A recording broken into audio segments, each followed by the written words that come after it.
नमस्कार साथियों, मैं जय मालाकार मालाकार क्लासेस में आप लोगों का स्वागत करता हूं। चलिए, पर्यावरण अध्ययन से संबंधित आप लोगों के लिए एक प्रैक्टिस सेट लेकर आए हुए हैं जो आपके टीईटी एग्जाम और शिक्षक भर्ती के एग्जाम के पॉइंट ऑफ व्यू से बहुत ही इंपॉर्टेंस होने वाले हैं। यहां पे 30 महत्वपूर्ण प्रश्न होंगे जो क्वेश्चन सरल क्रमांक 121 से 150 तक के होंगे, जैसे कि आपके एग्जाम पे होता है। तो आइए देखते हैं पहला प्रश्न क्या है। पहला प्रश्न इस तरह से है, मूल्यांकन का मुख्य उद्देश्य क्या होता है। मूल्यांकन का जो उद्देश्य होता है क्या होता है?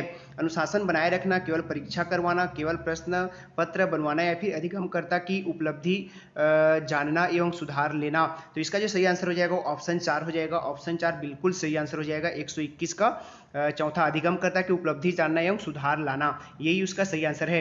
आगे देखते हैं 122 नंबर के प्रश्न, निम्न में से कौन सी क्रिया विज्ञान शिक्षण की पाठ्य सहकर्म है ना। इसमें देखिए विज्ञान क्लब, श्रव्य दृश्य सामग्री, पाठ्य पुस्तक या फिर श्यामपट। इसका जो सही आंसर है 122 का वो सही आंसर हो जाएगा। ऑप्शन ए हो जाएगा विज्ञान क्लब। ऑप्शन 1 बिल्कुल सही आंसर है। आगे देखते हैं 123 नंबर के प्रश्न में, पानी में से अशुद्धि, दही से मक्खन, गेहूं से छोटे कंकड़ आदि को अलग करने की क्रिया को कहते हैं मिश्रण, पृथक्करण, छानना या फिर ऊर्ध्वपातन। क्या कहलाता है? तो ये कहलाता है आपका पृथक्करण कहलाता है। क्या कहलाता है? पृथक्करण कहलाता है। ऑप्शन 2 बिल्कुल सही आंसर हो जाएगा। वही क्वेश्चन करा रहा हूं जो आपके बार बार किसी न किसी एग्जाम में आए हुए हैं। आगे देखते हैं, निम्न में से कौन सा कथन सही है। श्रव्य दृश्य सामग्री छात्रों के लिए उपयोगी है। चार्ट एवं ग्राफ श्रव्य दृश्य सामग्री है। चार्ट का प्रयोग केवल सामाजिक विज्ञान में किया जाता है। शिक्षण में कुशलता के लिए श्रव्य दृश्य सामग्री महत्वपूर्ण नहीं है। 124 का जो सही आंसर हो जाएगा वो ऑप्शन 1 हो जाएगा। कौन सा कथन सही है? तो दृश्य श्रव्य सामग्री छात्रों के लिए उपयोगी होता है। ऑप्शन 1 बिल्कुल सही आंसर हो जाएगा। आगे देखते हैं 125 नंबर के प्रश्न पे आते हैं, परीक्षण की वास्तविक रचना से पूर्व उसकी प्रारंभिक जांच कर लेनी चाहिए। इस प्रारंभिक जांच को कहते हैं, क्या कहते हैं? परीक्षण की योजना बनाना, परीक्षण की तैयारी, पायलट स्टडी या फिर अंतिम प्रारूप। इसका जो सही आंसर है 125 का हो जाएगा। ऑप्शन 3 हो जाएगा, पायलट स्टडी कहा जाता है। क्या कहा जाता है? तो इसको पायलट स्टडी कहा जाता है। ऑप्शन 3 बिल्कुल सही आंसर हो जाएगा। पायलट स्टडी कहा जाता है। जलीय जंतुओं में श्वसन होता है। जलीय जंतुओं में किस तरह का श्वसन होता है? फेफड़े द्वारा, पुस्तक, फुफ्फुस द्वारा या फिर वायु कोश द्वारा या फिर गलफड़ों द्वारा। तो जलीय जंतुओं में जो श्वसन होती है वो होता है आपके गलफड़ों द्वारा होता है। ऑप्शन 4 बिल्कुल सही आंसर हो जाएगा। 126 का ऑप्शन 4। आगे देखिए, वातावरण के अनुरूप पौधों एवं जंतुओं में पाए जाने वाले शारीरिक लक्षण को कहते हैं। देखिए, वातावरण के अनुरूप पौधे एवं जंतुओं में पाए जाने वाले शारीरिक लक्षण क्या कहलाते हैं? अनुकूलन, परजीविता, रूपांतरण या फिर इसमें से सभी। तो 127 का जो सही आंसर हो जाएगा ऑप्शन 1 हो जाएगा। अनुकूलन कहलाता है। क्या कहलाता है? अनुकूलन कहलाता है। 127 का सही आंसर हो जाएगा। ऑप्शन 1 बिल्कुल सही हो जाएगा। 128 पे देखिए, घड़ी की स्प्रिंग में संग्रहित ऊर्जा है। जो घड़ी की स्प्रिंग में ऊर्जा संग्रहित होती है वो क्या होती है? यांत्रिक ऊर्जा, उष्मा ऊर्जा, प्रकाश ऊर्जा या फिर विद्युत ऊर्जा।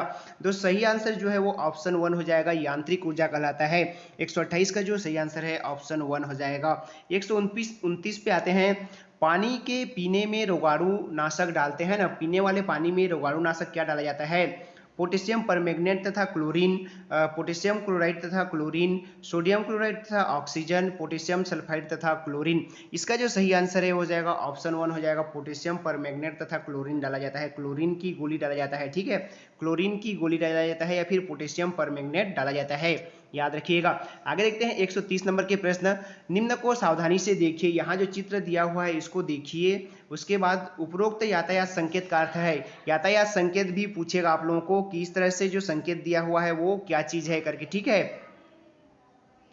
ऑप्शन इस तरह से है, मुख्य सड़क, संकरी सड़क या फिर रेलवे फाटक या फिर खराब सड़क। तो इस तरह से जो है, इसके पहले हम लोग देखे थे खराब सड़क के लिए देखा था, संकरी सड़क के लिए देखा था। अभी जो आंसर है ये खराब सड़क है। ऑप्शन 4 बिल्कुल सही हो जाएगा इसका। उतना टाइम इससे पहले जो कराया गया है प्रैक्टिस सेट उसमें देखा था हमने संकरी सड़क। इस तरह का जो चिन्ह होता है वो संकेत जो होता है वो संकरी सड़क का होता है, और अभी जो दिया हुआ खराब सड़क का है। आगे देखिए, छोटी माता एवं रेबीज रोग का कारण होता है। छोटी माता और रेबीज का कारण क्या होता है? वायरस, प्रोटोजोआ, बैक्टीरिया या फिर निमेटोड है ना। तो इसका जो सही आंसर है 131 का हो जाएगा। पहला हो जाएगा वायरस, है ना। क्या होता है? छोटी माता के रोबीज का रोग का कारण जो होता है वो होता है वायरस होता है। ठीक है, वायरस के कारण होता है छोटी माता। रोग से संबंधित बैक्टीरिया से और आपके वायरस और आपके जो भी हैं उनसे प्रोटोजोआ से होने वाले जितने भी रोग हैं उनको एक बार पढ़ लीजिएगा, ठीक है। आगे देखते हैं 132 नंबर के प्रश्न, हम भोजन करते हैं एवं पाचन होता है, इस परिचित भोजन के उपयोगी पदार्थों का अवशोषण होता है, कहाँ पे होता है? आमाशय के दीवार से, छोटी आंत के दीवार से, वृहद आंत्र की दीवार से या फिर यकृत में। 132 का जो सही आंसर है वो है आपका ऑप्शन 2 है, छोटी आंत्र की दीवार से होता है, ऑप्शन 2 बिल्कुल सही आंसर हो जाएगा। आगे देखिए 133 नंबर के प्रश्न पे आते हैं, पौधे प्रकाश संश्लेषण द्वारा भोजन बनाते हैं, प्रकाश संश्लेषण की क्रिया में निम्न आवश्यक है, क्या आवश्यक है? ऑक्सीजन, जल, सूर्य का प्रकाश एवं पर्णरहित, ऑक्सीजन, शर्करा, सूर्य का प्रकाश एवं जल, कार्बन डाइऑक्साइड, जल, सूर्य प्रकाश एवं पर्णहरित, या फिर ये ऑप्शन 4। तो यहाँ पे इस तरह से इसका जो सही आंसर हो जाएगा वो हो जाएगा ऑप्शन 3 हो जाएगा। प्रकाश संश्लेषण के लिए कार्बन डाइऑक्साइड, जल, सूर्य का प्रकाश एवं पर्णहरित तीनों चारों की आवश्यकता होती है, ठीक है। आगे देखते हैं 134 नंबर पे आते हैं, मानव शरीर का सामान्य ताप कितना होता है? 33, 38, 98.6 या फिर 37 अंश सेल्सियस। इसका जो सही आंसर है वो जाएगा ऑप्शन 4 हो जाएगा, 37 अंश सेल्सियस होता है, ऑप्शन 4 बिल्कुल सही आंसर हो जाएगा। आगे देखिए राष्ट्रीय पशु है मोर, शेर, बाघ या फिर चिंकारा, तो इसका जो सही आंसर है 135 का आप कमेंट बॉक्स में कमेंट करके बताइएगा राष्ट्रीय पशु क्या है, ठीक है। 135 को आपके लिए मैं छोड़ के जाता हूं। आगे देखते हैं, मानव शरीर हड्डियों का ढांचा मात्र रह जाता है, इसका कारण है लंबे समय तक तंबाकू ग्रहण करने से, लंबे समय तक शराब का सेवन करने से, परिवार के लोगों का द्वारा नशा करने से, परिवार के लोगों द्वारा तंबाकू ग्रहण करने से। तो मानव शरीर हड्डियों का ढांचा रह जाता है, क्यों? लंबे समय तक तंबाकू ग्रहण करते रहोगे तो मानव शरीर एक हड्डियों का ढांचा हो जाता है, ठीक है। ऑप्शन 1 बिल्कुल सही आंसर हो जाएगा, इसका ऑप्शन 1 हो जाएगा 136 का। 137 पे चलते हैं, ऊन प्राप्त होता है किससे? भेड़, ऊंट एवं याक के बालों से, भेड़, शेर एवं ऊंट के बालों से, इस तरह से ऑप्शन दिया हुआ है, ऑप्शन 4 गाय, बकरी एवं भेड़ के बालों से। तो इसका जो सही आंसर हो जाएगा वो हो जाएगा ऑप्शन 1 हो जाएगा, भेड़, ऊंट और याक जो होते हैं इनके बालों से आप उनकी प्राप्ति करते हैं, ठीक है। आगे आते हैं 138 नंबर के प्रश्न पे, बंदर, शेर तथा चूहे के घर क्रमशः होते हैं, कैसे होते हैं? घोंसला, पेड़, गुफा। बंदर कहाँ पे रहता है? तो पेड़ पे रहता है, और शेर कहाँ पे? तो गुफा पे, और चूहा कहाँ पे रहता है? बिल। तो इसका जो सही आंसर हो जाएगा वो ऑप्शन 3 हो जाएगा, ठीक है। ऑप्शन देख लीजिएगा, पेड़ पे बंदर, पेड़ पे शेर, गुफा पे और चूहा बिल पे रहता है, ठीक है। ऑप्शन 3 बिल्कुल सही आंसर हो जाएगा 138 का। वे सूक्ष्म जीव जो सड़े गले पदार्थों को सरल पदार्थों में बदल देते हैं क्या कहलाते हैं? तो ये अपघटक कहलाते हैं, ठीक है। क्या कहलाते हैं? अपघटक कहलाते हैं, ऑप्शन 4 बिल्कुल सही आंसर हो जाएगा। जीवाणु विषाणु नहीं कहलाते हैं, अपघटक कहलाते हैं।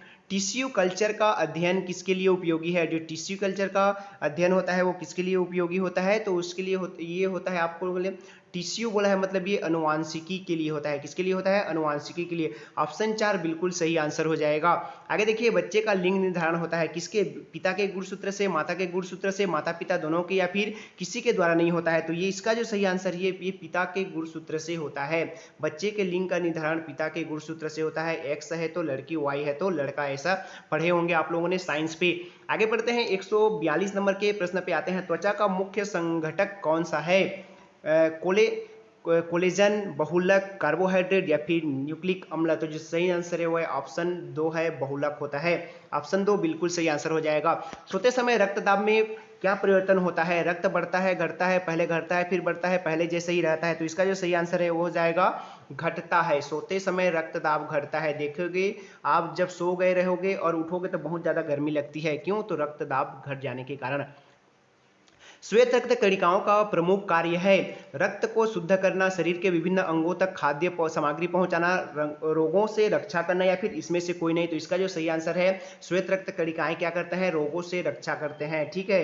WBC कहा जाता है जिसको, WBC आपके शरीर के सैनिक भी कहा जाता है इनको, ठीक है। रोगों से आपके शरीर को बचाता है। पीयूष ग्रंथि के अत्यधिक हार्मोन स्त्राव से शरीर पर प्रभाव पड़ता है, क्या? लंबाई में अत्यधिक वृद्धि होता है, शरीर का असंतुलित होना, असंतुलित विकास होता है, या फिर शरीर का टेढ़ा मेढ़ा हो जाना, इसमें से कोई नहीं। तो इसका जो सही आंसर हो जाएगा ऑप्शन 2 हो जाएगा, शरीर का असंतुलित विकास होता है, ठीक है। 46 नंबर पे चलते हैं। अंधेरे में चमगादड़ उड़ने में समर्थ है क्योंकि उसके मुख से उत्पन्न होती है क्या? अल्ट्रावायलेट किरणें, ध्वनि तरंगे या फिर अल्ट्रासोनिक तरंगे या फिर इंफ्रारेड तरंगे। तो उसके निकलता है अल्ट्रासोनिक तरंगों के कारण वह उड़ने में रात को भी सक्षम होता है। उत्तक इसमें से किससे बना होता है? आपस में जोड़ दी गई एक ही उत्पत्ति की अनेक पेशियां हैं, आपस में जोड़ दी गए अनेक अंग हैं, आपस में जोड़ दी गई एक ही उत्पत्ति के अनेक कोशिकाएं हैं, या फिर इसमें से कोई नहीं। तो इसका जो सही आंसर हो जाएगा ऑप्शन 3 हो जाएगा, अनेक कोशिकाएं वाला हो जाएगा। ठीक है, ऑप्शन 3 बिल्कुल सही आंसर हो जाएगा। 148 नंबर देखिए, पौधों के रस को चूस लेने वाला सबसे छोटा कीट कौन सा है? देखिए, पौधे के रसों को चूसता है सबसे छोटा कीड़ा, इसमें से कौन सा है? भृंगु, एफिड, टिड्डा या फिर बर। तो इसका जो सही आंसर है वो ऑप्शन 1 है, एफिड कहा जाता है। क्या कहा जाता है? एफिड कहा जाता है, जो पौधे के रस को चूस लेता है। ठीक है, एफिड कहा जाता है, याद रख लीजिएगा। निम्नलिखित में से किसने प्राकृतिक वर्ण या सर्वोत्तम की उत्तरजीविता के सिद्धांत पर आधारित विकास का सिद्धांत प्रतिपादित किया था? लैंडमार्क, ड्रेबिस, ग्रेगर मेंडल या फिर डार्विन। तो इसका जो सही आंसर है वो हो जाएगा आपका डार्विन। ठीक है, डार्विन ने किया था। किन्होंने किया था? ऑप्शन 4 बिल्कुल सही आंसर हो जाएगा, प्रकृति वर्ण सर्वोत्तम की उत्तरजीविता डार्विन का सिद्धांत है। ठीक है, आगे देखिए, मांस या मछली जिन पर नमक छिड़क दिया जाता है वे लंबे समय तक मोल्ड एवं बैक्टीरिया से मुक्त हो जाते हैं। क्यों हो जाते हैं? तो यहाँ पे ऑप्शन दिया हुआ है, ऑप्शन पोस्ट करके पढ़ लीजिएगा। जो आंसर है मैं बता दे रहा हूँ, आंसर हो जाएगा 1 नंबर का हो जाएगा, लवण मांस में नमी शोषित कर लेता है। जो मांस में नमी होता है उसको शोषित कर लेता है, और उसको शोषित हो जाने के पश्चात क्या हो जाता है? उसमें सड़न गलन होने की कोई चांस नहीं होती है। तो दोस्तों ये थे 30 इंपॉर्टेंट क्वेश्चन। आई होप आप लोगों को पसंद आया होगा तो लाइक कीजिएगा। चैनल पे नए हैं तो चैनल को सब्सक्राइब कर लीजिएगा, आपको इसी तरह की वीडियो मिलते रहेंगे। नमस्कार, धन्यवाद।